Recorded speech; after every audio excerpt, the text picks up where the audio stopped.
I recently made a video about which zodiac signs exhibit traits that are consistent with narcissistic personality disorder. And that video generated a lot of discussion, so I thought I would make a part 2 and a part 3. So this is part 2 of this video. In this specific video, I want us to get on the same page about what is a narcissist, because if we're not defining it the same way, we're going to be talking like this, where we're just not hearing each other, where we're speaking words, but they're not really meaning the same things. So in this video, I want to talk specifically about how the American Psychiatric Association defines narcissistic personality disorder. Believe it or not, there are 9 traits to look for. So it's not just 5, a minimum of 5 is all that's required for a person to be diagnosed.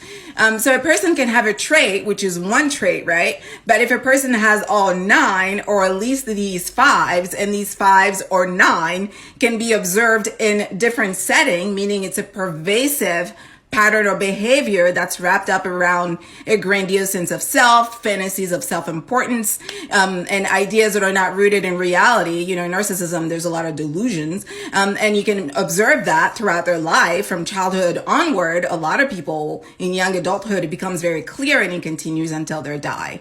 So we're not just talking about somebody that's self-involved. Libra is a very self-involved zodiac sign, but Libra is not necessarily narcissistic. So let's get into these traits. Number 1, a grandiose sense of self-importance. They just believe they're more important than other people. Number 2, they have fantasies of power, beauty, admiration, success, just all of the things that are grand and great. They're preoccupied with these ideas, these fantasies. Number 3, a belief that they are more special and unique than other people, and they should only associate with other people that are as special as them, and that can only truly be understood by those special people because they're unique.